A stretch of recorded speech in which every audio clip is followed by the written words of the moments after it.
Binghamton has not suffered a single loss in conference play this year. 15 points on the season, 4 wins, 3 draws. A victory tonight would give them their second straight regular season crown. NJIT is in the home white, and Binghamton is in the traveling black with the white letters and numbers green accent. And we thank you for being with us here at Lubetkin Field at Mal Simon Stadium. Got a good crowd in the house as well. Last time Binghamton was on this field, it was 2 seasons ago. As you take a look at our officiating crew tonight, Mike DeFelice is the head referee standing in the middle there. David Bork and Manny Terrani with the flags on the sides. But it was last time that the Bearcats were here. And also last year up in Binghamton, both games were won by the Bearcats in the last minute of those games. The one 2 seasons ago, Ralph, was in double overtime. And I think NJIT, because of how veteran of a team Ali Nick has, I am sure they have been reminded of that as if they needed to. But I wonder if there's going to be a little bit of an extra edge to this NJIT team, knowing that Binghamton has been the team. Essentially, they've been the most consistent program the last 4 or 5 years in the America East. For NJIT to crack the top 4, this team's goal has been to get to the top 4. They need to show they can beat a team like this in Binghamton. This year they have a chance to host them, and a chance, as a result of a win here, they would get a chance to play another home game here on their very home field in a playoff quarterfinal. You can see the results and what this tonight could mean for both of these teams. Binghamton can finish no lower than the 2 seed, meaning they won't have to play in the quarterfinals. They will host one of the winners of the quarterfinal round in the semifinals, and it'll be up in Binghamton. And for NJIT, again, they can finish in the top 4, which would get them a home quarterfinal date next week. But they can also fall to as low as the bottom seed, the 6th seed. It all depends on what happens with this match, as well as the others around the America East tonight.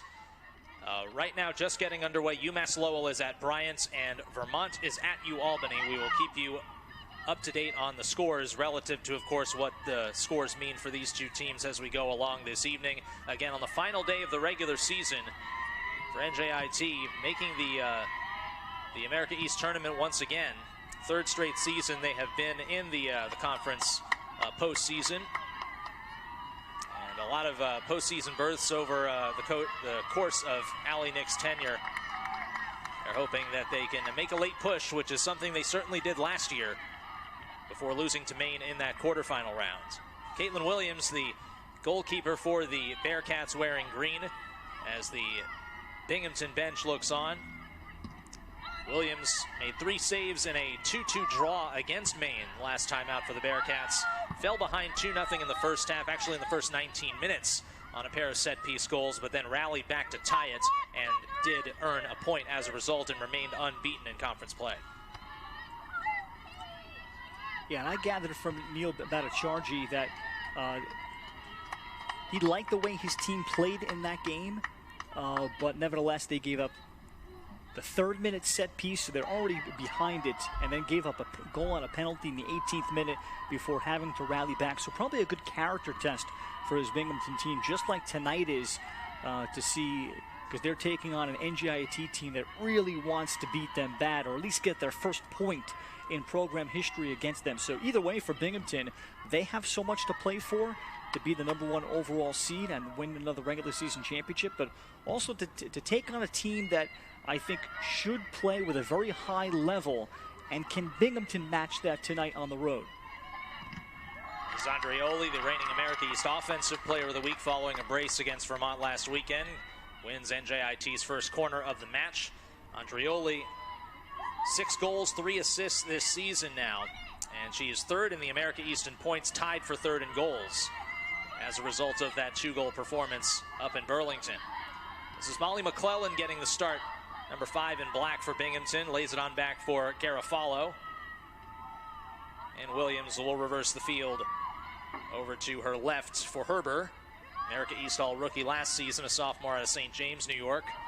Most of Binghamton's starting lineup hails from the Empire State, and a good deal of them from that region near Binghamton. Paige Luke. This ball eventually comes to Victoria McKnight. A little bit gimpy following that touch in the middle of the field. On Something that we could see tonight is a pretty physical match, all things considered. NJIT likes to play a very physical style, and for Binghamton, they've also played that way at times this season. Yeah, they're trying to get the edge there on Bitar, and Bitar was able to stay strong in the back. They've had some very high foul games against their better competition. Maryland, Syracuse, Seton Hall. Neil Bhattacharjee has gone out once again this year, as he did last year, and in the last 5 years of playing some quality non-conference teams. Cornell as well, near the top of the Ivy League to get themselves ready for the America East and their dream to make the NCAA tournament, so that they're not shocked by whatever team that they would face in an NCAA first round. He wants to expose his team to that level of competition during the regular season, in addition to get them ready to win the league. And they've had some high foul games in those that really kind of jump off the page a little bit. And but it was the first time that they really got hurt by set pieces, as Williams handles here. It was really the first time they got hurt by set pieces this year, last time out against Maine. So for the most part, they had dodged those bullets, but they'll need to, again, curb that and avoid that, because NJIT has shown, with Riley Jones in particular, with her quality on set pieces and restarts. And Neil Bhattacharjee, in our conversation before the game, said we're usually smarter than that, as McClellan looks like she might have the step on Madison Tybalt, gets possession in the area, now forced back out to the wing. And then the ball given away to Caroline Caputo for NJIT. Ramos goes long and can't connect with the teammate there. And another aspect, I think that has been lost recently with the pretty good success in seasons the two teams have had. Caitlin Williams, last game, 7 saves that she had to make. Rather, it was 2 games ago against Vermont. And then the terrific performance by Samantha Constantine of NJIT, where Constantine, NJIT has had, I think, the possession edge in most of their games in America East. She had to come up with 9 saves on Saturday for Allie Nick, by far a career high, in a grind-out NJIT 3-2 win on the road, where they got some terrific goals. 2 of their 3 goals were outstanding. But Constantine really had to step up, as did Caitlin Williams. And for the most part this year, when you look at their save ledgers, they have not been under fire the way they were. And I think that bodes well for both teams into the America East tournament, to show that both of their goalies can carry the mail more than relative to the other keeper. Yeah, when all else fails, it helps to have somebody in the net mouth who can get the job done. And both of these keepers have certainly done that recently as we wind down the regular season. Ball is out of play and into campus, and the Bearcats will have it. Binghamton has played in 2 of the last 3 America East title matches, losing both of them. 1-0 to Stony Brook in that abbreviated spring 2021 season, and then last year it was a 4-4 tie in regulation in the overtime sessions before the Wildcats emerged victorious on penalty kicks, denying the regular season champion Bearcats the tournament title as well, and the NCAA tournament berth that they craved. Garofalo, the New Jersey native, likely with family and friends in attendance, I would think, from Aberdeen, New Jersey, played at Mattawan High School down the shore. Yeah, what a player she is. Just seeing her up close on the field. Listed 5'9", just kind of the way she moves. Played for PDA, ECNL level, Elite Clubs, National League, the highest level of club in the United States, and for PDA, along with Match Fit, probably the 2 most Division I littered rosters of all the club teams, and she was even 2 years ago named All Conference in one of those. So a major pickup for this Binghamton program, and she was a plug and play, immediate starter at center back, and clearly is going to be a 4-year starter. I was impressed watching her move as kind of the, a next level player in the America East that could play in conferences well above the America East. There's a nifty takeaway by Riley Jones in the middle of the field. Tried to pick up Caputo. It's cleared back toward midfield by Williams. And this Binghamton team is largely intact from last season. Of course, the one big asterisk to that is last year's America East Striker of the Year, Maya Anand. 12 goals is hard to replace, but Neil Bhattacharjee has kind of done it with several different players, kind of like Billy Beane in the movie Moneyball. We recreate him in the aggregate, is what they said about those players of the Oakland A's, and that's kind of what Binghamton has done. 5 players with 3 or more goals this season to replace the 12-goal scorer. Yeah, although on one hand, last year when you have Amaya Anand, 12 goals, 4 assists, they scored 44 goals last year that ended in the conference tournament final. This year, they're only at 21. Now, perhaps slightly harder schedule this year. Caputo long range with the left foot. That had some mustard on it. And Williams was able to make a sure-handed grab. Oh, well, this is Caitlin Williams here on the road. First of all, what a strike here from Caputo. But then watch Williams having to know where she is, because sometimes if you're not familiar with your settings, you might carry yourself into the goal, and then if you don't know where your post is, you might jar it free from yourself. It lands across the goal line at your feet. I've seen that happen before at the high school level, but that is a well-trained keeper that clearly was paying attention in the warm-ups before the game and not dilly-dallying. Speaking of the high school level, Williams 3-time All-State at Clinton High School before coming to Binghamton. Yep, and as well as varsity basketball, that's where the multi-sport athlete really helps itself. When you might be a star in soccer, but you've got to play a role in basketball and go rebound and handle physicality, that's what you really like. Vigoda with that left foot gets her way up into the attacking part of the formation.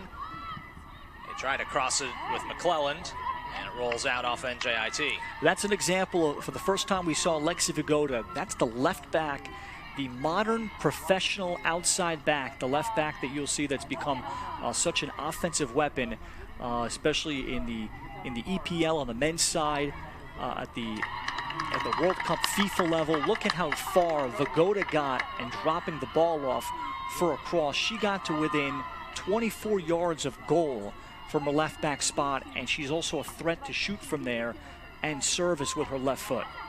And she's done a little bit of everything ever since the high school level, where she was primarily a forward. She's been a left back, she's been a center back, she's been a holding mid as a left-footed player, and last year, 4 goals, 3 assists, first team All-America East, and was an every match starter. This year, 4 goals and 4 assists. Her 12 total points lead Binghamton. Merla Hoysa on the restart. Deflects toward the top of the area, cleared by Garofalo. And this is Vigoda, evading the challenge from Jones, keeping possession. Finds Olivia McKnight. She and her sister Victoria have been mainstays for Binghamton the last few years in that midfield position. Yep, twin sisters that because Victoria got hurt as a true freshman in 2019, the two sisters, they had to wait 2 years to play together in college after going to Vestal High School, which is a big high school power in basically all sports in Binghamton. And now coming back to play their 5th years together. This is Luke looking for McKnight. This is Olivia McKnight, bangs into Zalat. And it's a clearance out by NJIT, but we take a look at that run by McKnight, and Zalat just kind of standing in the way. Not a foul per se. It's going to be a throw-in for Binghamton, but one of the first opportunities into the box for the Bearcats tonight. Yeah, the official, I think, warning the NJIT players for delay of game prior to the throw. But watching both McKnights on film, they're both very physical midfielders that play through contact well. And pretty good with the ball at their feet. Olivia in particular loves to shoot from anywhere outside the 18 and can finish. Olivia brings a ton of intangibles, covers ground defensively. The two of them are not super speedy from those spots, but especially in those November playoff games where the wind is howling, they are both kind of determined to get to goal from their midfield spots. I think that they play with a certain edge that it takes to win in the month of November, especially when it's cold and windy. We wouldn't know anything about that tonight because it's like 75 degrees and spectacular. Certainly not. This is certainly, it doesn't feel like a late October game. There have been certainly years here in northern New Jersey where a day like today would be very windy and probably in the 50s and really raw out there, maybe with some precipitation as well. This is kind of ideal conditions for this match. Weather won't really affect this one at all. Not a lot of wind at all, and as you mentioned, the 70-degree temperatures at the opening kickoff. Perhaps at some point fall will arrive here in Newark, but it hasn't fully arrived just yet. It's kind of almost coming through, but only for a couple of days at a time. Yeah, basically Sunday, I think, is when the fall officially is here and then not looking back. And that's why I see Binghamton, I think, is well built for the fall. Nice ball ahead. They're sent through by Molly McClelland. That will find Samantha Constantine. But that's why I think Binghamton is well built because of the McKnight sisters and kind of their ability to play good ball possession, and they can both shoot from just outside the box to score. And then Vagoda at left back with services, quality services off of corner kicks and from left back crosses. That's a team that's well built to win in November. Victoria McKnight out wide for Vagoda, serves one into the area and rolls on through, past a couple of black jerseys. Olivia wears number 3, Victoria number 12. So in case you want to keep a close eye on the McKnight sisters, this is Paige Luke, first-year forward, also from New York State. Runs into a couple of white uniforms. And it is Tybal who is able to get the ball out off of Luke, and so it will be Constantine's ball. For Paige Luke, her sister Madison plays at Bryant, so a little bit of a sibling rivalry carrying over into the college ranks. Saw Madison Luke and the Bulldogs here a couple weeks ago. NJIT recorded a big 1-0 win in that one. Yeah, it's important for NJIT to start to get some possession. They have not been able to get forward, even get their outside backs with the ball to midfield yet. Andreoli hasn't been on the run yet. Maybe just Kelsey Ramos. Right now, their lone opportunity has been Caroline Caputo, and Binghamton has been extremely comfortable here into the 17th minute. NJIT has got to find a way next time they get the ball or win a ball to lay it down and start to do some work on their own. Hoysa under pressure. A little bit of a shove there from Victoria McKnight, and we got a foul called on Binghamton, much to the delight of the crowd. Yeah, this is what I mean by the physicality of the McKnight sisters and the fouling we've seen from Binghamton this year. Look, that's just, I think that's just playing hard. There's nothing dirty about it. It's just she's going in to finish the tackle. Just like when you finish a box out in other sports, and you finish off a run like a football running back. Finish a check in the sport of hockey. Mm-hmm. Williams gets the return feed. Pretty good pressure there for NJIT, and that causes Binghamton to give it away into the bench. Yeah, and this is important here for NJIT to take a breath and then connect a couple of passes and see if they can get a switch. They have yet to do that. Caputo tries to turn the corner, and she'll get another throw-in, even though she could not get possession. Minute number 19, no score. Last regular season match for both NJIT and Binghamton. Bearcats are assured of a top 2 seed. A win would give them the regular season crown outright. They could also get it with a tie or a loss, provided they had some help. Caputo with a nice spin. A sharp angle shot. Williams was right there. Yeah, Caputo almost pulls off the Maradona there right before the end line. Fantastic. If she was able to maybe pop up a cross, because Williams was already, look how deep Williams ended up. If she's able to pop up a cross right to the 6, it could have caused even more havoc. This ball gets through the last line of defense in Pape. Chased down by Grace Vittoria, the right back, joining the offensive rush, and it results in a Binghamton goal.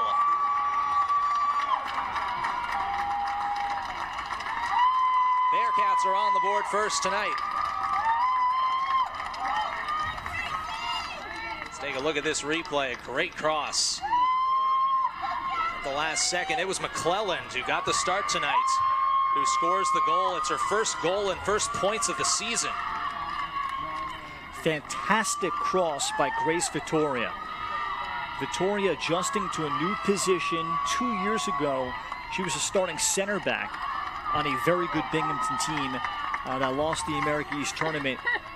Misses all of last year with an injury, comes back, moves to right back, and delivers a nice cross right from the end line in stride to hit Molly McClelland. Simple touch. McClelland did not try to stop it and then hit it on the second touch. She knew the simpler play there is just redirect it, use Victoria's power of the cross to her benefit. Beautiful goal, capping off what Binghamton's been able to do, which is largely be very comfortable on the ball. Hey, this time she plays it away. That pass, of course, got through the NJIT back line. Not something we see a lot. But for McClelland, it's her second career goal as well. And you also heard down below, Binghamton's got quite a few fans here today. NJIT finds themselves down a goal at home. The Highlanders have only lost one match at home this season. It was to Maine, 2-0 at the start of the month of October. Ball into the 6, and smothering it there is Constantine. We'll see if the Highlanders can come back now. Vittoria on the assist. That is her 5th point of the season, all of which have come in the last 5 games. Yeah, that tells me that she's gotten very comfortable with probably delivering crosses in the dangerous areas as a right back. Even though you're on the backfield, the outside backs play a greater role moving forward, especially with crosses, than a center back does. So it's certainly a different position for Grace Vittoria. Caputo trying to fight through traffic there, couldn't find the seam. And back the other way we go. Binghamton on the attack. That lead ball deflected. It'll roll all the way out of bounds. Couple NJIT subs, Bailey Chant, Alicia Deschmuck get set to check in. We mentioned Vigoda in the open, the left back for Binghamton, who's really done what Vittoria just did all season long. And now Binghamton's doing it with both of their outside backs. As America East tournament time approaches, this will be NJIT ball once again. Makes the Bearcats a lot more dangerous. Yeah, it does as the Highlanders go to the bench, and that tells me that is now more assist, by the way, for Vittoria than Vigoda, which I think is a fascinating number. If you were to tell Neil Bhattacharjee before the season if that would have been possible, and he probably would have said that's very unlikely because of the quality of service that Vigoda has and because Vigoda piles up points from handling restarts and corners. Chant and Deschmuck indeed come in, numbers 19 and 8 in white respectively, and Bailey Chant, in fact, looks like she's going to play one of those attacking midfield spots. Both teams are going with identical formations today. The midfielder's kind of in a box in the center, double holding look. We mentioned before the game off of the broadcast, it was kind of more of a defensive formation than both are usually playing. For NJIT, they like to kind of twist around that box into a diamond in the middle. But the two holding midfielder look for both teams makes it a matchup of formations that are the same. And right now, Binghamton has kind of gotten the better of NJIT. They've not allowed many chances with those two, with that one additional holder down low. Andreoli trying to get up, could not because of the defense of Garofalo, and we finally got a foul on the Bearcats as we take a look at the replay. Yeah, Andreoli sells this very well. Garofalo, she can't believe it because basically Andreoli fell in front of her and Garofalo tried to go through her. You saw the two hands up there. She didn't want to, she tried not to signal to the referee that she wasn't trying to foul. A set piece for the Highlanders.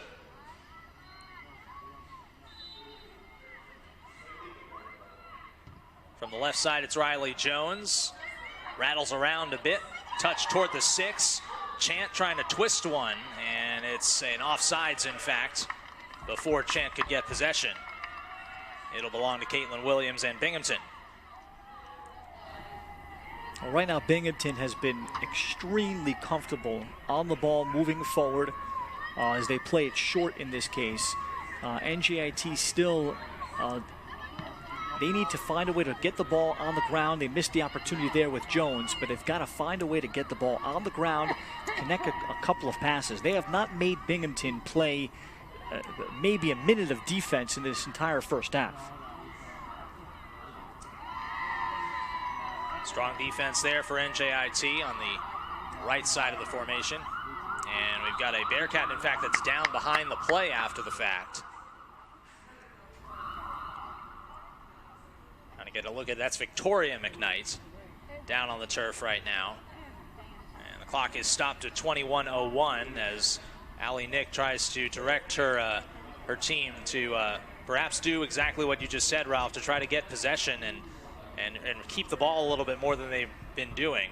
Yeah, I think Allie Nick is asking or telling Maddie Tybel there that, look, she just won the ball defensively, and perhaps there was something available further over the top rather than putting the ball where she laid the ball ahead. I forgot to whichever teammate it was, basically where there was almost no chance to build off of that. I think Allie Nick was asking to play the ball quick over the top and try to get some transition. As for Victoria and McKnight, she's walking off mostly, I think, under her own power. Certainly a tweak of some sort as she makes her way off the pitch, helped out by her head coach and the trainer. Bearcats will have to sub. And they bring in Lauren Clark, sophomore from Manlius, New York. 4 goals on the season for Clark. As we mentioned, this Binghamton attack has been multifaceted. Yeah, that tells me Clark is primarily a forward. That tells me they might switch out of the box 4 in the middle to a 4-3-3. So we'll see how they adjust and line up. But nevertheless, Binghamton, here's where they're very dangerous. This is well within Vagoda's range to put the ball just outside the 6 to cause havoc on a restart. They go to the senior out of Plainview, New York.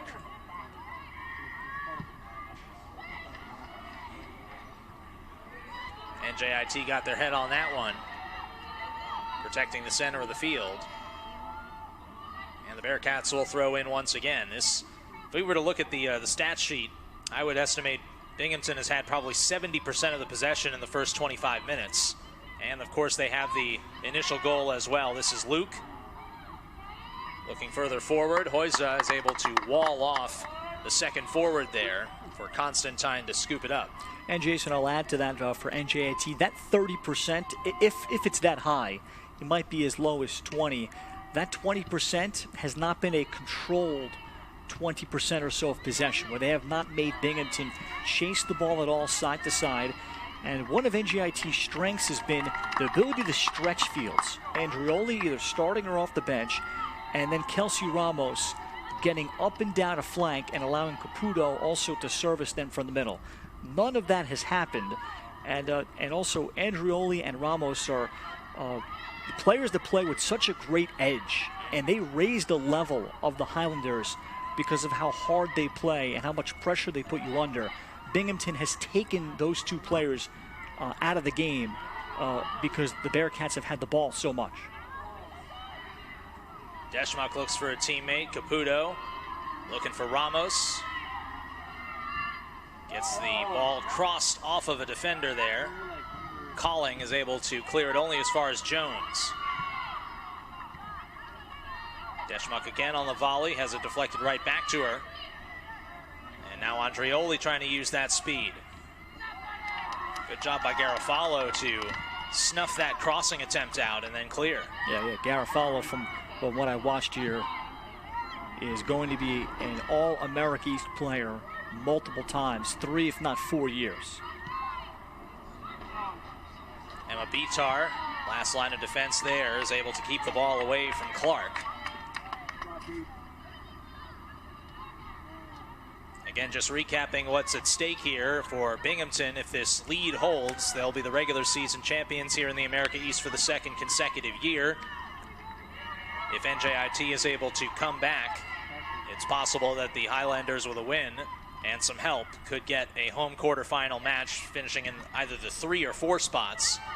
A loss will drop them to, at the very highest, the 5 seed, which would send them on the road next week in the America East quarterfinals.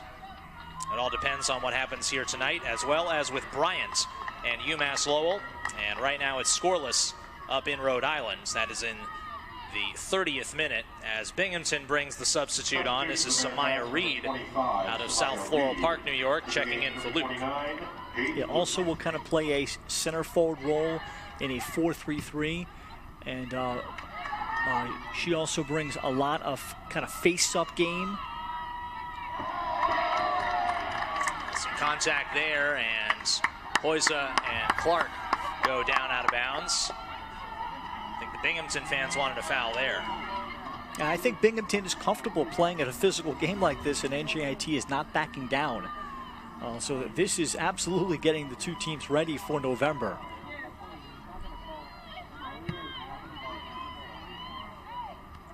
Reed trying to settle, and fouled there. Mike DeFelice calling that from behind the play. Yeah, DeFelice, I think, is saying that Reed had position and was displaced. She, where the defender pushed her off the spot as Reed was trying to seal off and be the target player. Another lengthy set piece for the Bearcats, but they've been able to get this ball pretty far forward. Big right leg for Garofalo there, and over everyone's head. Jason Garrett, Ralph Benarchik with you on ESPN Plus. As Maria Noguera checks in for Ramos, she is a primary forward for NJIT, either starting or coming off the bench. 2 goals on the season. Sophomore out of Portugal. Will take Ramos' spot this time. Yeah, Noguera so skillful, particularly with crosses. But I think a frustrating first half for Kelsey Ramos. I'm imagining when she comes back in, if it's this first half or especially the second, she's going to look to get herself much more involved and probably have to do more in the press defensively to get the ball back, because she's just not getting services over the top from the back 4 to spring her free the way NJIT has been accustomed to all year. And that's the quandary right now for Ali Nick. Arguably my biggest threats have not been anywhere close to doing any kind of damage. And same for Andrioli. There has not been one run Andrioli's had. She's had service somewhere in the air in her area twice, neither of which where she was able to even turn and face and use her speed, her greatest asset. That'll certainly be part of the conversation at halftime, you would think, how to get the goal scorers into a position to score goals. For Ramos, she has 4 goals on the season. Andrioli leads the Highlanders with 6. Those two collectively account for 40% of NJIT's total. Here is Noguera on a cross and bounces into the arms of Williams. Yeah, and that's where Maria, again, we saw 5 minutes ago, Ali Nick talking to Madison Tybalt, getting the ball ahead.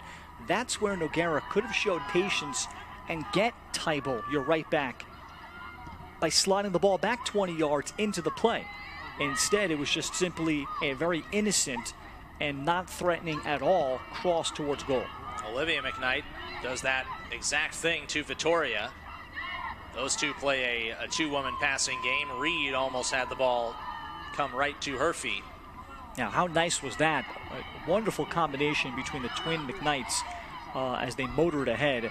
And we're seeing in this first half why Binghamton was the preseason favorite coming into the America East. And I think that for the most part, even though it is just 1-0 as they play the ball out, calling behind Vagoda, but I think for Neil Bhattacharjee, I think he's very satisfied with the way they're playing, but yet it is only 1-0. But they have played extremely well. They look for Reed once again, and Hoysa, who's been busy here in the first half, able to clear it away, but a foul called on NJIT, perhaps behind where the ball was. And this is another dangerous spot because you're probably going to have to deal with Vagoda, I would think. And they will. Number 7, who we highlighted again in the open, first team All-America East last season with 4 goals and 3 assists. She has 1 more point, 1 more assist than she had last year in 2023.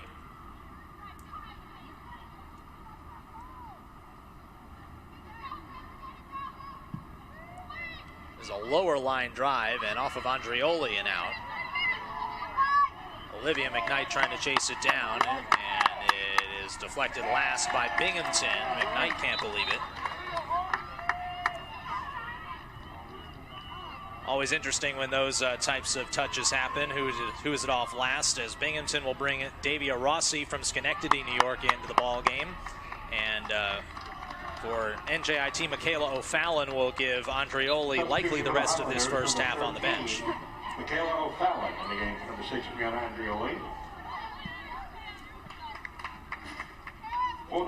And I think for Ali Nick, it's hands on hips because she hasn't seen this season, where this deep into a game, Ramos and Andrioli, basically no shots between them, and barely anything you could even claim as a threatening play. And she's got to figure out a way, how can her team start to win some balls in the middle of the field, be a little bit more disruptive, and then see if they could find something with a counter, because it might be like this all night. And the chance for NJIT might be via restarts or versus the quick counter. That could be the way that they get offense tonight. Well, you know, Ralph, you look at this stat sheet and there's almost nothing on it. There are 2 shots for NJIT, both on goal, both by Caputo, and only 1 shot for Binghamton that happened to go in the net. The possession is where it feels like Binghamton has had a much bigger edge in this match so far, as Bailey Chant's attempt, possibly intended for goal, ends up deflecting to the right and out.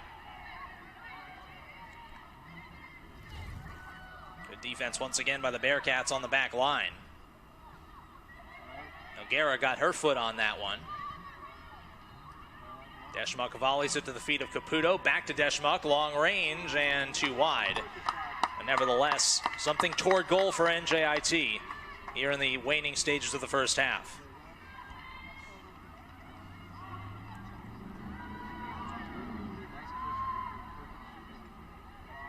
And NJIT's best scoring chances have been from well beyond the box, essentially, with the Caputo earlier chance, which is from straight on 35 yards out that Williams made a nice play on.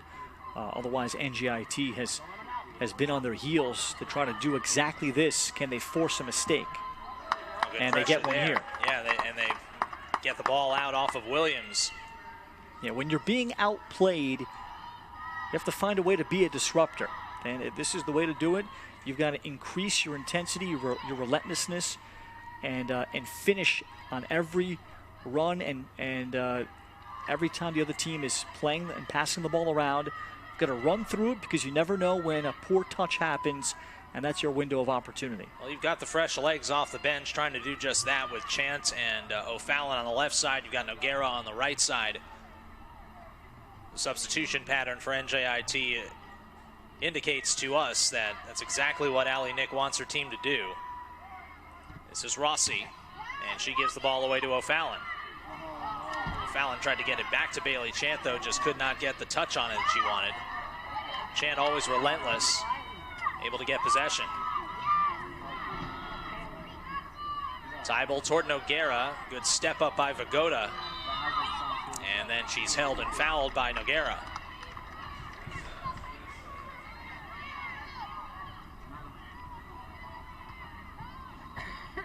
Binghamton with a 1-0 lead, 19th minute goal by Molly McClelland, who's elevated to the starting role today by Neil Bhattacharjee, and obviously that looks like a genius move. Grace Vittoria on the assist on her 19th minute goal, which is the score right now, 1-0 in favor of Binghamton. Calling under pressure from Deschmuck, forced to play it back to Williams. Bailey Chant continuing to make Williams think on her feet, so to speak. And again, the ball given away, this time further up the field, but NJIT will have it.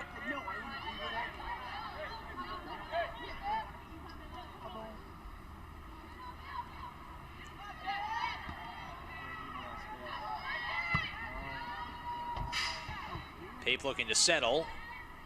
ends up playing it out for a Binghamton throw-in. Yeah, NJIT has, when they've won seemingly the second ball, they have not been able to lay it down flat and play it to an open player. They have just been kicking it for the sake of kicking it somewhere, and that has also gone into their incredible imbalance in possession against them.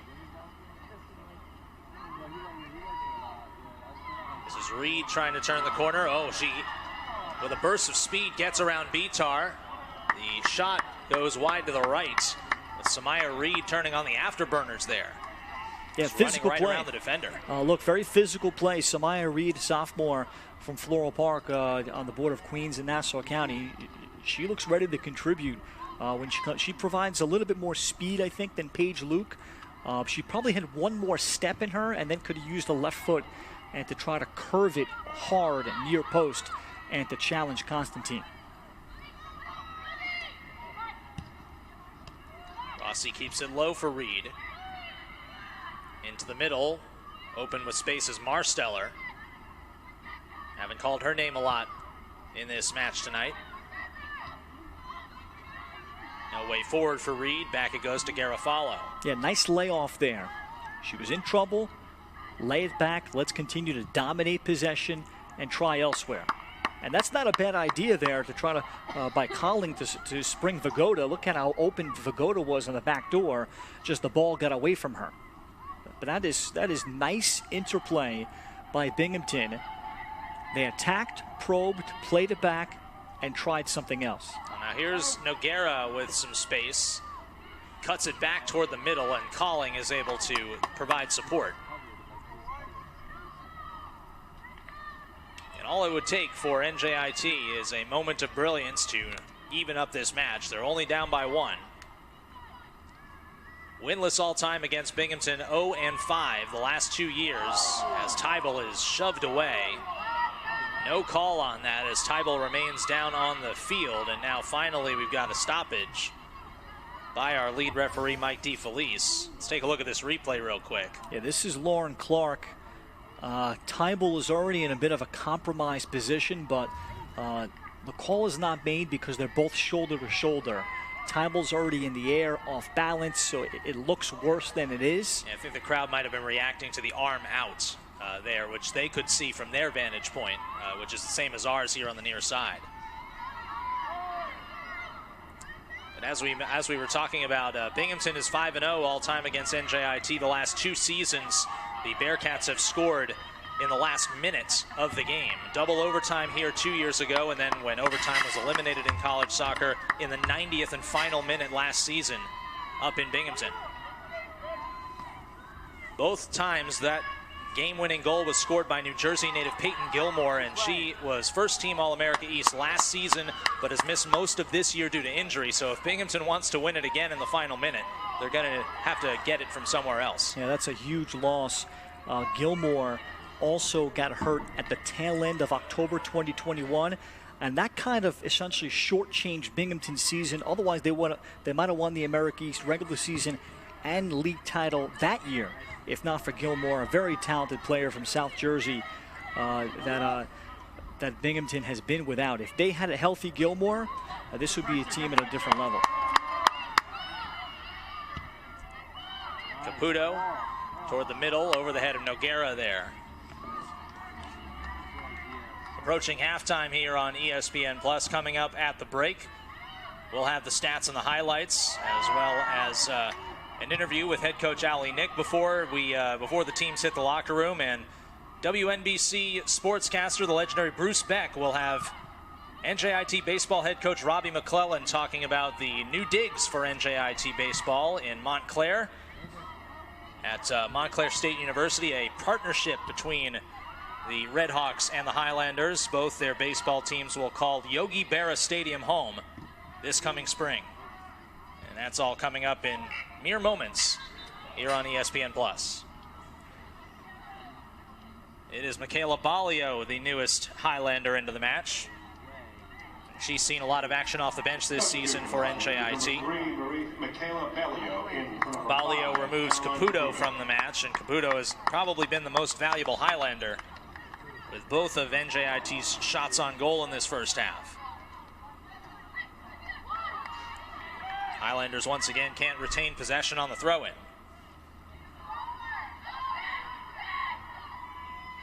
Well, it's going to be interesting to see what Ali Nick says about these first 45 minutes.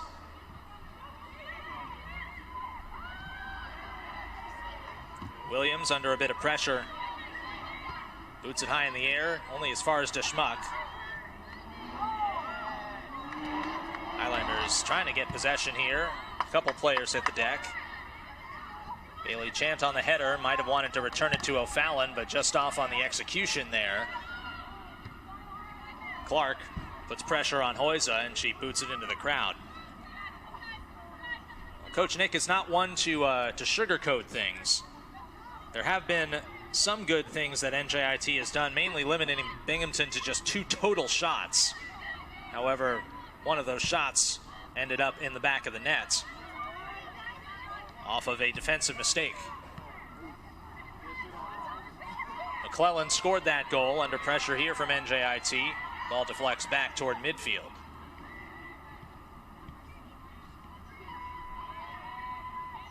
Calling toward Herber. Garofalo couldn't get the ball forward to Rossi. Once again, the good pressure there from NJIT. That was O'Fallon.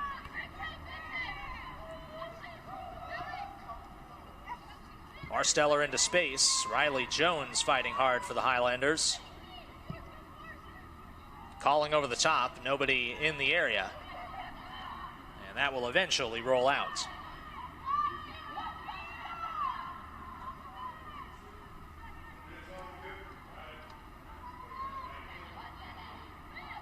On the throw, Madison Tybel.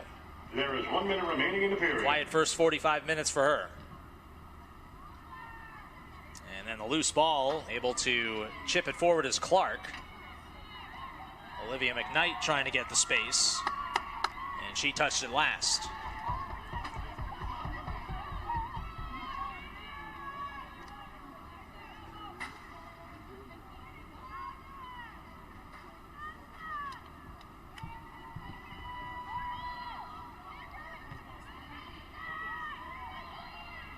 Hoyza now has to chase it down for NJIT, and that looked like it went off of Clark and out.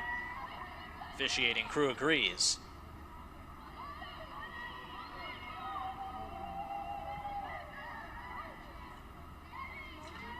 Ten, 9. Toward the middle, 8, only seconds remain. 7, 6. Garofalo 4, 3, 2. trying to head it forward, and that will 0. end the first half. So Binghamton's comfort, I think, for Neil Bhattacharjee, I think he knows, look, it is only 1-0, and they have to follow that up, because I'm expecting NJIT here to come up and play with tremendous edge, and I am sure Ali Nick challenged her team at the half, particularly on their home field. And when you take into account that the Highlanders veterans have basically had points ripped away from them the last 2 years, overtime loss, double overtime loss 2 years ago, 90th minute goal allowed last year. Otherwise, these NJIT players have never beaten or taken a point from this Binghamton team. And I'm sure she reminded them of that. And this will be the first corner kick of the entire match. And this is where Alexi Vagoda, who the Bearcat we highlighted in the open, can be so dangerous with that left foot. Right along the mouth of the goal, it's loose. Somebody's trying to get on it for Binghamton, and finally it's NJIT. It looks like Riley Jones or maybe Hoyza who cleared that away. Now another service by Vagoda, and that one deflected up into the net and out into Lock Street as well for another corner. So right away we see Vagoda looking to double that lead. Yeah, you saw the example of Vagoda's quality service. Not just that it was precision, but the nice loft on the ball, where basically the ball could have landed off of one bounce into the goal. This one off of an NJIT head. Back out wide for Vagoda. This one with a right foot. And only Andrioli is there for NJIT. Highlanders going with Andrioli, Ramos, and Reifschneider up front alongside Bailey Chant. Chant has been a starter for much of this season for the Highlanders. She's been coming off the bench as of late. Number 19, you can see right there on the left side of your screens. So this is more of a conventional NJIT formation. Deschmuck, who came in off the bench just like Chant in the first half, also gets the start here in the second. And now here's Andreoli in space for really the first time all night. She's got Ramos up ahead at the top of the penalty area. Could not get the power on it. Deflects toward Williams, who makes an easy stop. And Jason, let's mark that in the 48th minute was the first time in the entire game that Brianna Andreoli was able to get the ball somewhere in the vicinity where she can go get it and dribble and pose a threat. That's how in control Binghamton was in the entire first half. Well, if NJIT continues that, that's a good sign for the Highlanders that they were able to take what their coach said at the half and then apply it onto the field. This is Pape looking for Andreoli once again. Now Reifschneider from the middle, out wide on the left. And gets the throw in for NJIT. Corbin Reifschneider, a big forward at 5'11" from North Carolina. Has had some injuries in her career, but started off with a bang. 2 career goals, both in her first career match. And she has also been an every match starter recently for the Highlanders, who try to get control. Here's Ramos with a shot. And for Williams, she didn't even have to kneel down and stop that with her hands. She just did it with her feet. Yeah, that tells me how confident Caitlin Williams is feeling tonight. She did not appear like a goalie that had the goal line was 2 feet behind her and did not even consider bending down and picking it up. That's how sure of the ball at her feet she was. Now Vagoda for Paige Luke. She was subbed out in the first half. Back out to start the second. Vagoda with that left foot. Bitar able to read it well and head it away.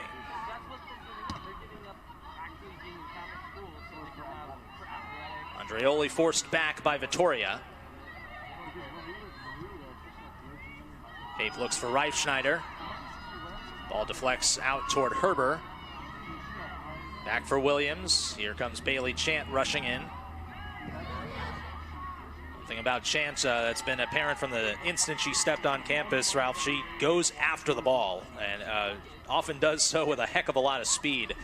Talking about the pressure Binghamton has put on NJIT tonight, Bailey Chant's that type of player for the Highlanders. Ramos trying to stay on sides, and unfortunately she cannot. And that'll give Williams the ball back. And the other aspect for NJIT in possession, yeah, they are a team that loves to counter quickly when Ramos and Andreoli are both on the field, as we see Neil Bhattacharjee. But NJIT has not one time really switched the ball. Get the ball side to side, play through a midfielder, and then bam, pop it outside and try the weak side of the field. Luke stepped into by Bitar. Now McClellan, the goal scorer. One-on-one with the senior center back for NJIT. Into the center, Hoyza. Good job to stay strong and able to get it out of the area, but the Highlanders can't clear it.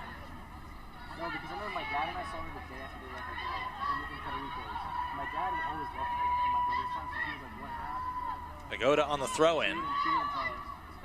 That's Hannah Mimas, who has just checked in to start the second half, and they look back post. And just wide on the touch, it looked like Luke was there, and Vagoda once again on that cross net service. Yeah, very dangerous cross. Check this out. On the move.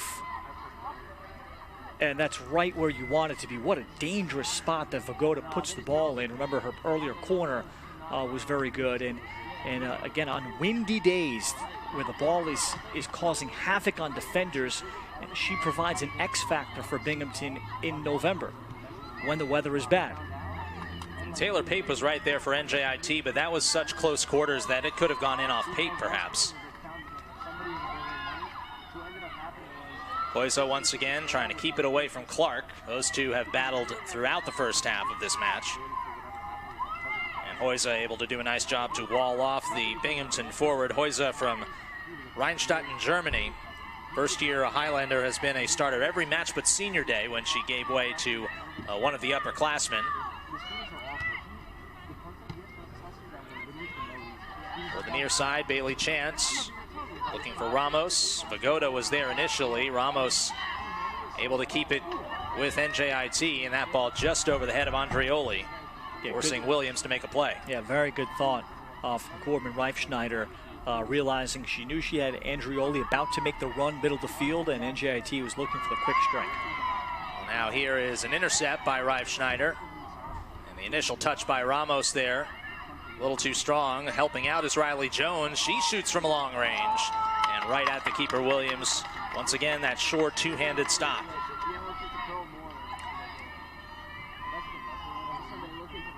Officially, NJIT now with 4 shots on goal, 4 saves for Williams.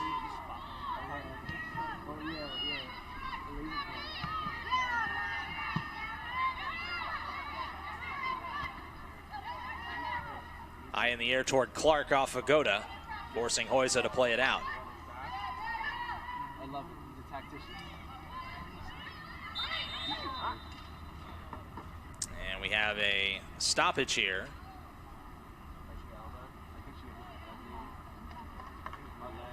Mike DeFelice blowing the whistle and stopping play. Riley Jones is, I think, a little bit shaken up. Perhaps that's why play was stopped. But Jones now back in the action. Yeah, I think he was checking for a potential head injury for Riley Jones and made sure that she was okay. She never went down to the field, but because there was a possibility of a head injury and he had a chance because the ball was out, he blew the whistle and then checked on Jones. Better safe than sorry in that situation. Back out to the corner, Vagoda, as Tybal touch it out. Alexi Vagoda, they've said her name a lot since halftime. A lot of possession for the experienced left back, now looking to get the service once again. That bounces high in the air, and Constantine needed all of her wingspan to be able to snare that one away. Yeah, she's a difference maker. Number one, there's just not that many left-footed players available. And then you need someone that is good enough to have that service from that area that can shoot the ball across, either on goal or for assists, with some kind of precision from 35 yards out. There are very few of those kinds of players. Then they need to be athletic enough where they can play outside back against very good players coming at them. So all of a sudden, that pool of players that can do what Lexi Vagoda does is very small. I wonder how many left-footed players there are as opposed to left-handed athletes. Wonder if there's a correlation there. You know, I'm sure someone's done a study. And we might need an overtime to go ahead and research it. Andreoli looking to get the step, and that one is off of Binghamton and out. So a corner kick for NJIT for the first time in this match. And NJIT has to take these to heart. Even though there's a lot of time left, you clearly have not been getting a lot of possessions. You need to value these and attack the ball with a sense of urgency. You might not get more than another corner the rest of the night. It's your first one. NJIT has scored a lot of goals this way this season. Madison Tybal, in fact, the last home match, scored the only goal of the match on a header off of a corner kick. And now Tybal twists one into the area. Ramos off the back of her head, far post, and Williams, sensing danger, and rightfully so, is able to dive on it.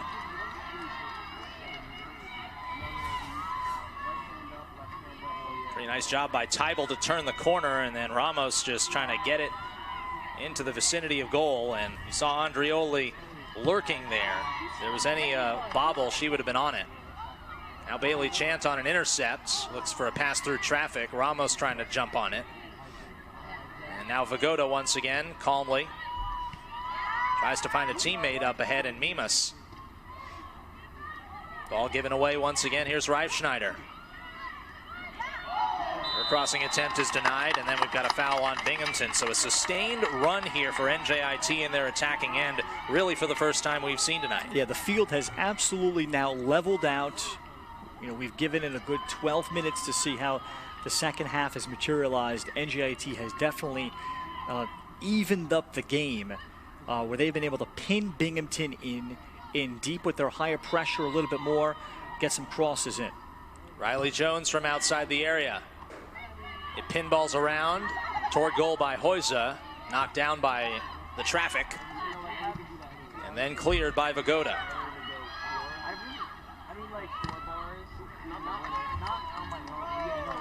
1-0 Binghamton. Goal in the 19th minute in the first half by Molly McClelland, assisted by Grace Vittoria. For McClelland, her first goal of the season. For Vittoria, her 5th point in the last 5 games for Binghamton. And that's the only score on the board so far. Binghamton looking to hold the lead and get their 2nd straight regular season title, which would come with a 1 seed and home field advantage throughout the America East playoffs with it.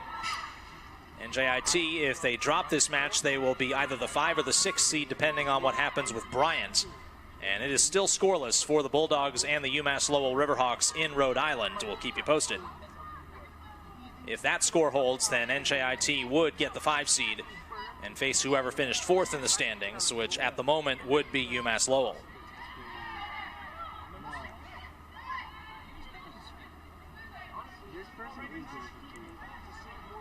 Jason Garrett, Ralph Benarchik with you here on a Thursday evening in Newark.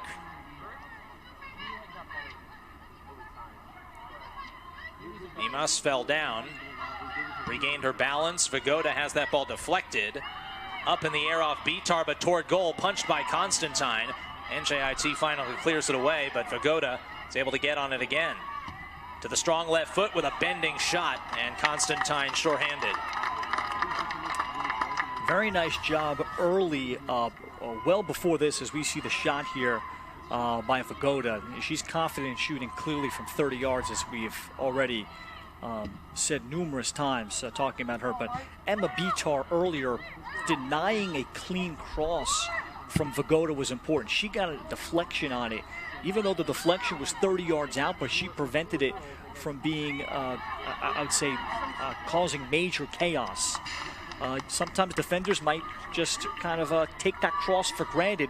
Bitar got out there and, like in basketball, contested the cross, and that prevented what could have been a much greater scoring chance for Binghamton.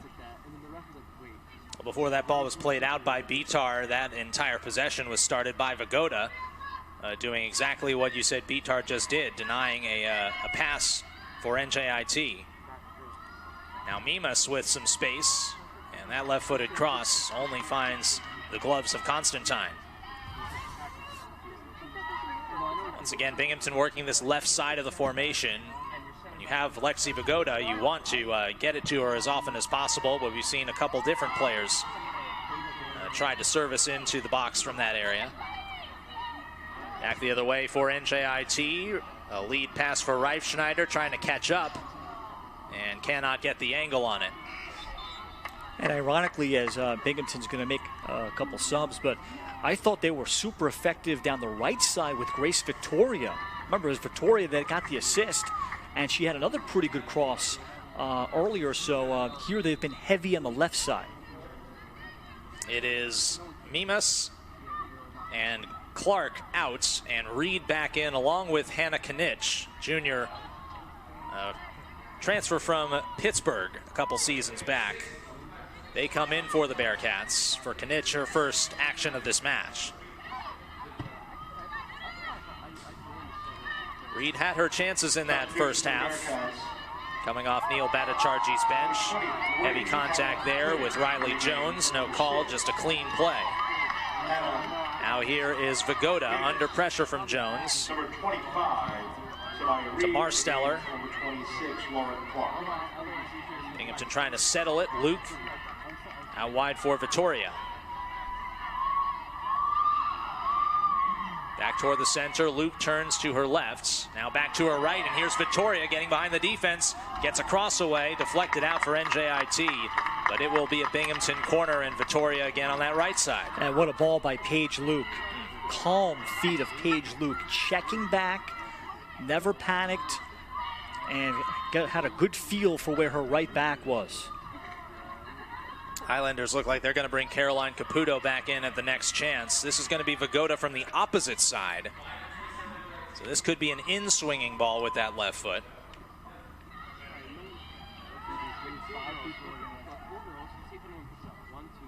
And it is indeed an in-swinging ball. Andreoli able to get to it first, and we've actually got a foul called on Binghamton anyway. Yeah, that's great work by a forward, your leading scorer, to go into the dirty areas and win a head ball.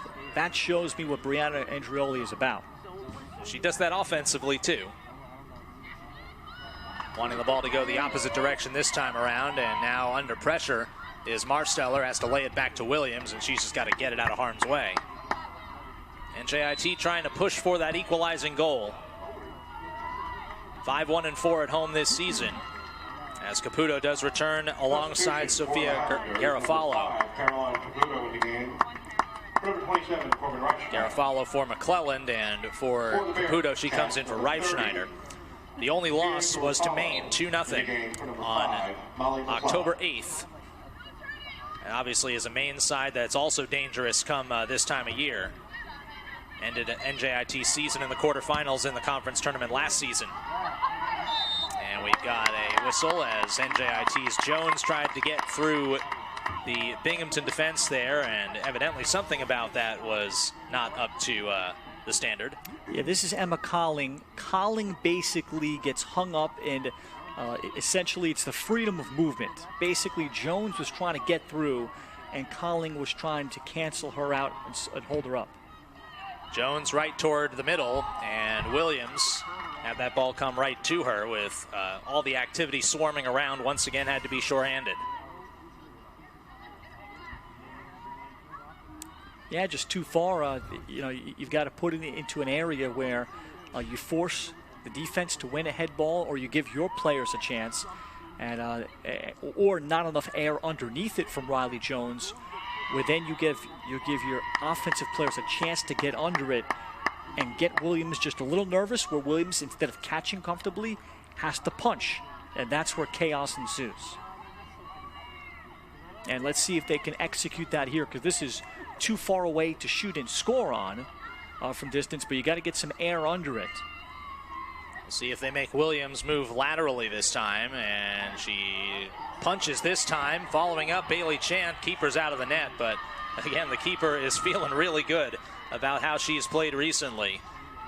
You mentioned the calmness of Binghamton, and that was another calmness instance for Williams. Yeah, pretty good ball from Taylor Pape. In terms of where it is, ideally you'd like to get just a little bit more hang time from it, because then Williams is trapped by her own defenders or attacking players in front of her. Olivia McKnight looking for some space across the field. Yeah, nice ball there. Vagoda once again, looking for McKnight this time. It trickles through. Luke able to corral it for Binghamton and keep it in bounds. Wide open is Marsteller. Doesn't join the rush often, but now across. And a clearance there for Hoysa, but it had some English on it. NJIT follows up, only can get it as far as Vagoda. Been a pretty great second half. Both teams kind of trading punches and chances.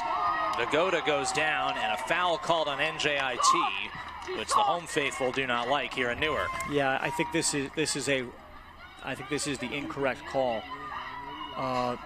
I think if anything, the ball is just, I think that is a no call. I don't think that is a foul on Ramos. Vagoda was trying to pin the ball against Ramos to prevent Ramos from sprinting forward. Well, here's Vagoda again. A rainbow toward the far post. And just like Williams on the other end, Constantine staying strong on this end. Now, doesn't it feel like Neil Bhattacharjee, the head coach of Binghamton, must have made a conservative effort to tell his team, look, we've got a talented left back.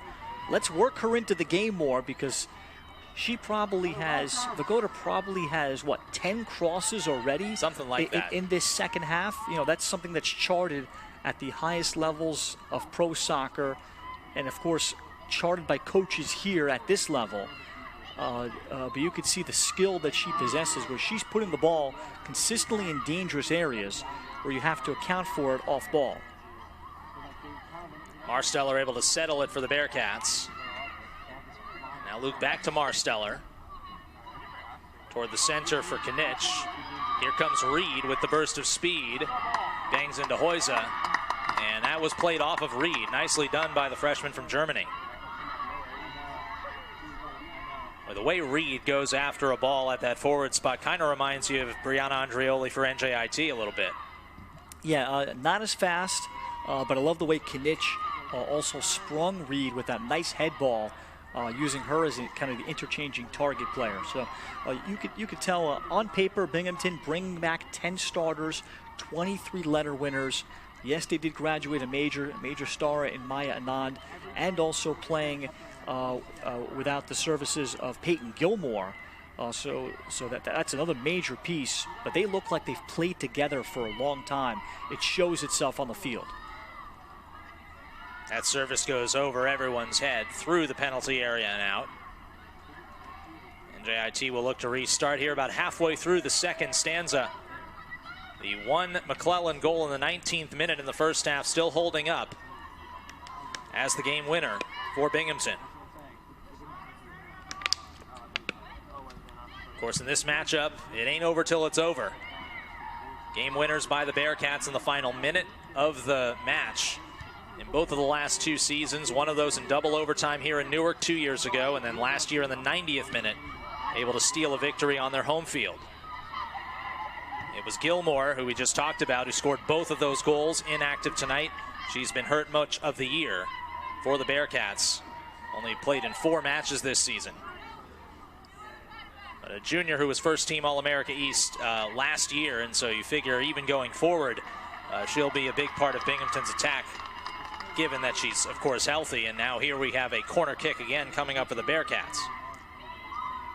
Yeah, and what Gilmore would provide would be something that I think the rest of the Binghamton roster doesn't have, which is a burner outside in a 4-3-3 as a winger that would further stretch the field for Binghamton. But injuries, of course, part of this sport in a big way. Here's Vagoda again. That one able to bounce on the turf and then trying to twist with a shot. That's a Bearcat. That's Vittoria in the middle of the penalty area. NJIT able to be in the way enough. And that will allow the Highlanders to live to fight another day, so to speak. Whenever those corners bounce, you always hold your breath because it could bounce any number of ways. Nice dispossession there by Taylor Pape for NJIT. Highlanders look to start back the other way. Nice chip ahead by Caputo. A little bit of a self-pass there, and then she comes together with Garofalo, and at the very least, NJIT will hold possession.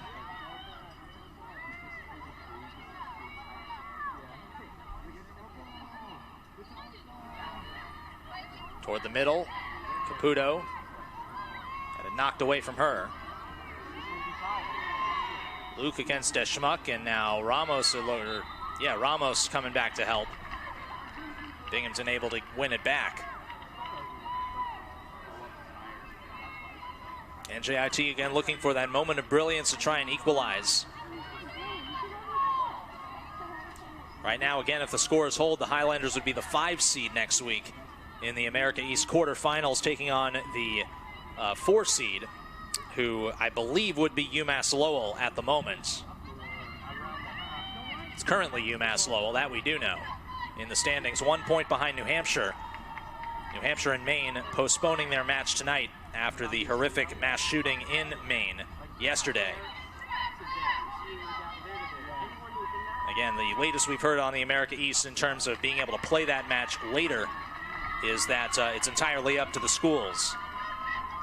And obviously that will have some bearing on the final standings in the America East. It's going to be yet another corner here for Binghamton as they try to double their lead. Meanwhile, doubling their lead, speaking of the America East out-of-town scoreboard, Vermont now has a 2-goal lead in the second half over UAlbany. And it looks, based on the scores right now, that they're going to jump up and make the playoffs and be that 6th seed. A lot more action to come, though. And that one headed toward goal. That might have been off the shoulder of a Bearcat on the far post. Either way, it was obviously well high. And now both teams will sub. Yeah, that was Paige Luke. And here comes Maria Noguera, who most of this year for NJIT has been able to change games, but I think Brianna Andrioli here subs out pretty frustrated. She got early service. Remember, 3 minutes into the second half, 48th minute, right, we called it. She was able to motor ahead and get herself going. And then after that, zilch. She was not able to get the ball in any kind of space or areas, even further closer to midfield, where she could try to turn corners on teams. So give immense credit to Binghamton for the way they've played tonight. Even when NJIT has had the ball, they have blanketed Brianna Andrioli, particularly a couple times Grace Victoria with a couple of hard steps from her center back experience, where they're preventing Andrioli from having a sniff at the ball to be able to touch, turn, and scoot off of you and race ahead. They have not allowed that, and they have handled Andrioli as well as anybody has had on NJIT's schedule this year. McClelland checked back in for Binghamton at that same stoppage, with Noguera replacing the aforementioned Andrioli. Just 18 minutes remain, 17 and a half in this match. Reed is guilty of the foul there. Good defense by Pape to hold her ground.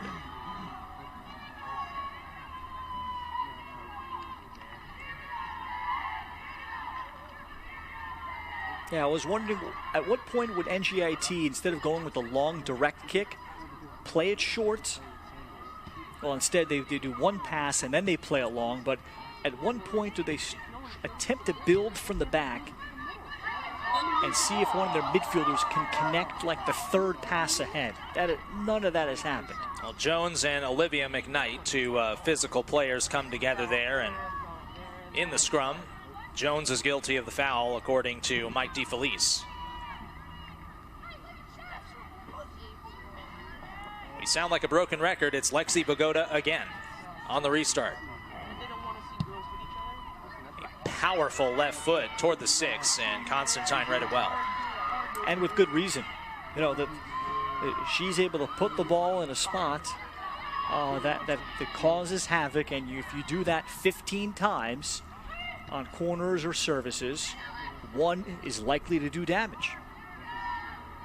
That was from almost the midfield line. So a boot of about 45 yards, I would think, all the way toward the edge of the 6. Just a mighty left foot for Lexi Bogota.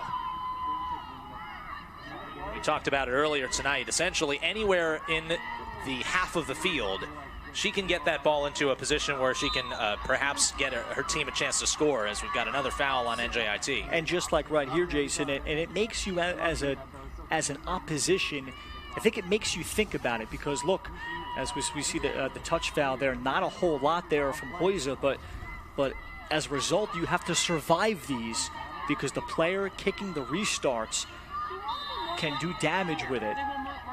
And you have to play an extra disciplined game to do so. Well, now it's going to be Garofalo to do it, so she showed a good distance earlier, too. Toward the center, that is Tybal all the way up in the air, getting her head on that one. Now Reed trying to twist another one toward goal, and that one's off of Pape. And this will be a Binghamton corner. This will be their 6th corner kick of this match, all of which have come in the second half, as Clark also comes back in. Clark for Knitsch. And to finish the point, I think if you're playing the Bearcats, this has to come into your mind in terms of allowing corner kicks, because they have a player that's a little bit better than most of the country at servicing. An in-swinging ball, that one headed toward the near post off the top of it. Looked like maybe Olivia McKnight's head. And luckily for NJIT, the bounce went their way, although this is going to be yet another corner kick, as it looks. If there was an all-star game skills competition, I would love to see Lexi Bogota into that contest. And you know how in the NBA all-star game they'll do those different things. Maybe put some targets in the inside of the goal box and see if she can hit them. Or basically putting the ball, who can put the ball inside the 6 most often, for example, on corners. I'm sure she would probably win a bunch of those. My mistake, this is the 7th Binghamton corner of the night. Binghamton screaming for a handball there just outside the area. And it is going to be called on Ramos, so Now much closer to the goal, another set piece for the Bearcats, and this one might be the most dangerous of the night. Yeah, the problem is because Olivia McKnight, number 3 in black, has had a big-time propensity in her career of scoring from outside the box. And let's see, it won't be Clark in this case, rather it won't be McKnight, it's actually going to be Clark a little bit further out to take it. She's got 4 goals this season. And a shot right into the arms of Constantine. So trying to use the players in front kind of as a distraction. 13 minutes remain, NJIT. Again, looking for that equalizer. Late drama has characterized this series over the last 3 years. This one toward the net and onto the top of the net off of Noguera. And now Reifschneider will return for NJIT as well. And Caputo will exit. And I would say for Ali Nick, she might be 30 seconds away from getting Brianna Andreoli back in. This might be, she might have her scheduled to come back at the 8-minute mark. This might be the night she has to bring her in at the 10-minute mark because of how little and few chances NJIT has gotten. You know that you may have to go on the road anyway.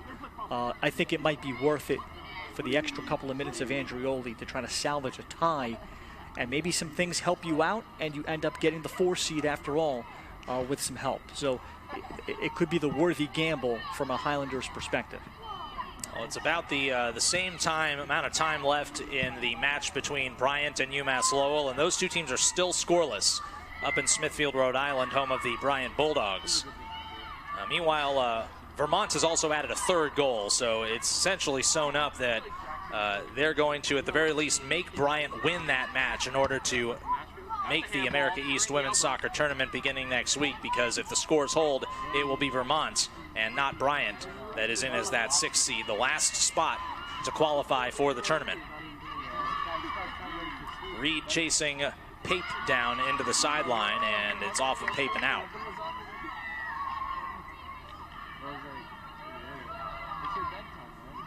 And I tell you, I mean, Vermont looks like a different team the last 2 weeks. Here's Reed turning the corner, and Vitar coming over from the center back position. This is yet another Binghamton corner. Well, if they don't get a 2nd goal, it certainly won't be for lack of opportunities. 8 corner kicks now in the second half alone, and here comes Andreoli, just as you said. Yeah, the NJIT has had this card in their back pocket to turn to, and they need to figure out a way how to win a ball in the air and then get a counter going with Andreoli up the field right now at midfield. Well, she comes in for Deschmuck, which means that all of the Highlander most talented forwards are all in at the same time, so Ali Nick's going all in. Off a couple of heads, comes back to Herbert, tries to get the shot away, and Bailey Chance able to snuff that one out point blank. They try to spring Andreoli toward the near side, and Marsteller does a nice job to wall her off there. Now Clark looking to split a couple defenders. Bitar, the last woman back, and she clears. Heck of a job by Alex Marsteller, because if she allows Andreoli to touch the ball there, Andreoli is so good at chipping the ball to herself, quick turning, and then beating you in the foot race in the open field. This game particularly has been shown the credit that the Binghamton coaching staff deserves from communicating to their players what they see as ex-players. Here comes Olivia McKnight with a right foot shot. It's in. Another service from the right for Victoria. This one deflects toward the feet of McKnight, and it's a 2nd goal for Binghamton. A great cutback as well. Olivia McKnight, the reigning America East midfielder of the year, with her 4th goal of the season, and that one might put it on ice. A 5-year starter every game of her career, and someone that Neil Bhattacharjee talks about how she finishes, she looks to shoot and finish, brings so many intangibles, takes on the captain's role, and is someone that is so fiercely competitive, someone that when you're losing, you want on the field. When you're winning, you want her on the field. That is what Olivia McKnight has meant over her 5-year career at Binghamton. She has been America East All-Conference in some way or another in every single season she has spent in a Bearcats uniform, as once again, all she needed was to just chip that one wide enough to the right of Constantine to add the second goal. She was all-rookie her freshman season, first-team All-Conference as a sophomore, second-team All-Conference as a junior, and the America East Midfielder of the Year last season as her senior season. This is her 5th season on campus. She figures to be All-Conference again, especially now with her 4th goal in the bag. And for Binghamton, they are 8.5 minutes away from a second consecutive regular season crown. And Olivia McKnight's numbers are not as high as they were last year because they haven't scored as many goals. But she is a game changer at this level in terms of being a ball winner and attacking forward. And look at all the minutes that she has played too. She's not a midfielder that's a 60-minute type center mid. There are some in the country that are like that.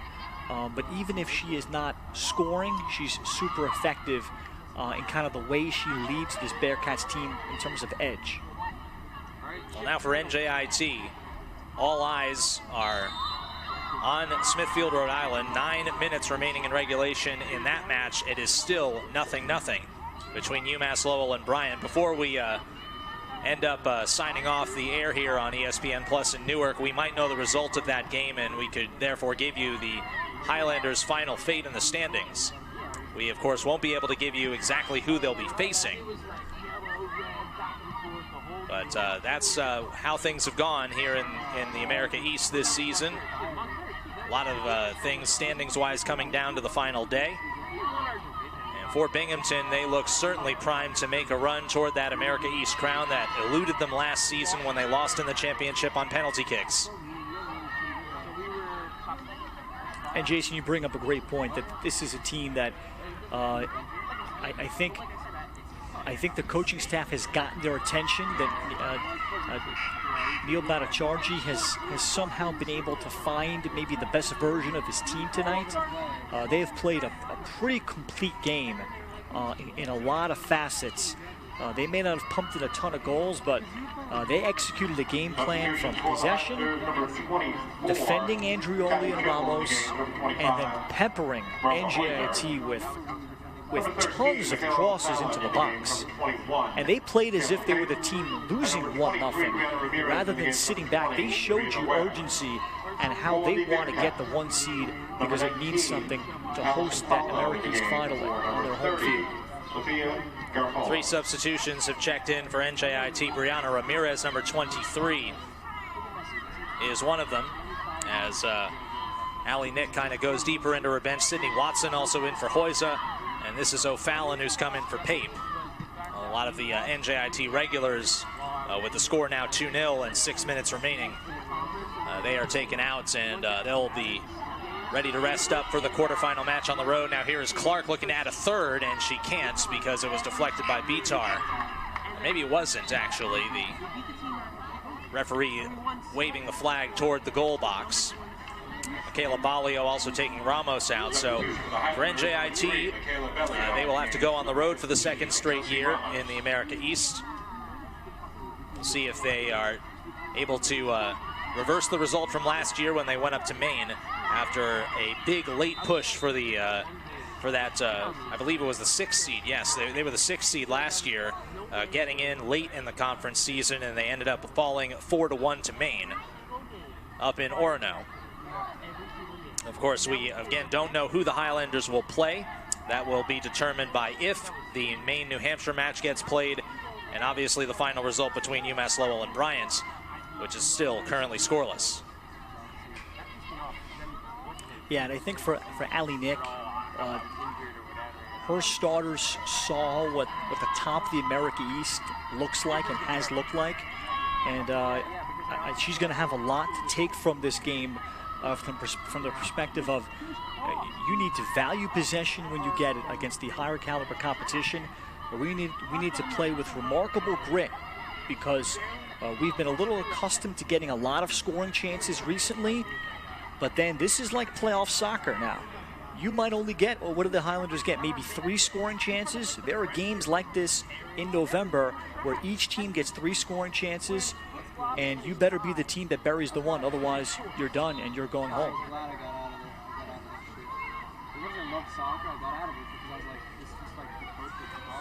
Again, for the Bearcats, they will end the regular season without a conference loss, going unbeaten in a league as tough as the America East is. That is already a big feather in the cap for Neil Bhattacharjee and his Bearcats. The Bearcats will finish 5-0-3 in conference play. The closest of those matches without a loss, there are 2-2 draws at home against Maine and UAlbany, which were kind of different stories. Their last match against Maine, they were down 2-0 and came back to equalize. The match against the Great Danes way back in September, they were up 2-0, and then it was UAlbany who came back and stunned them with the tie. As Lauren Clark will check out, and Neil Bhattacharjee will dip a little bit deeper into his bench as well, with just a few minutes remaining in this one. But as Ralph mentioned, the regular season crown will carry home field advantage with it. If there is an America East title match for the Bearcats for the 3rd time in the last 4 years, it will be on their home turf. It was on their home turf last season, and it was New Hampshire who broke their hearts in penalties.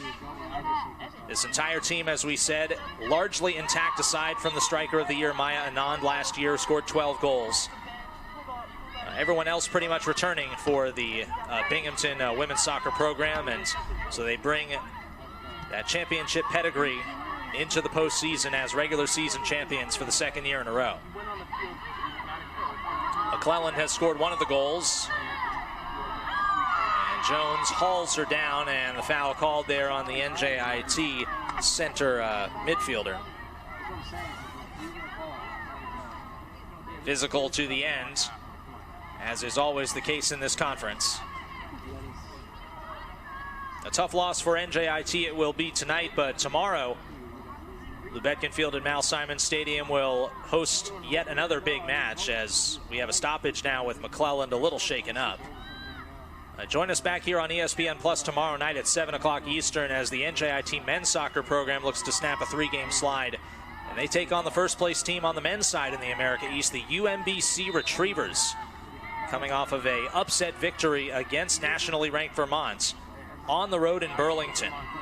And they feature Taylor Calhera, one of the top scorers in the region for UMBC, with 10 goals already this year.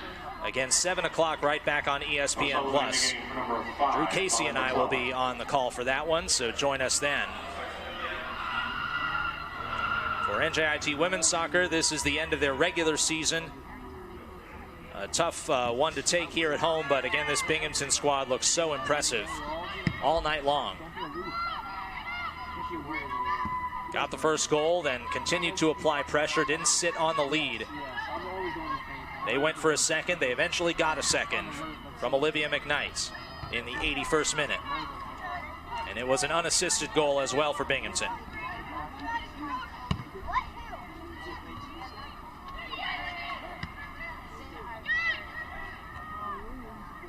Headed into space toward Madison O'Sullivan.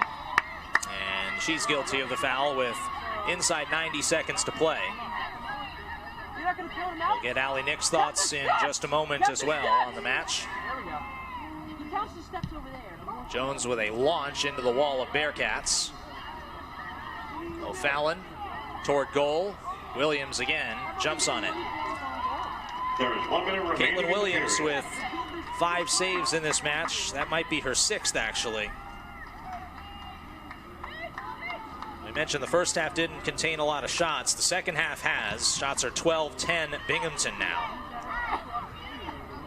And 6 official shots on goal for NJIT, so therefore 6 saves for Williams.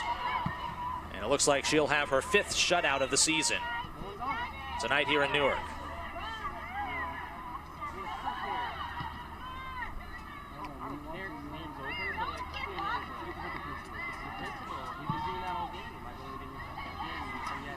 Offsides there for the Bearcats.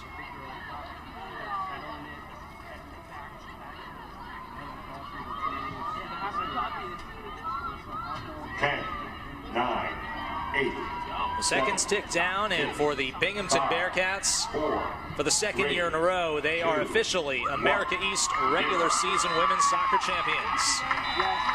A 2-0 shutout victory over NJIT.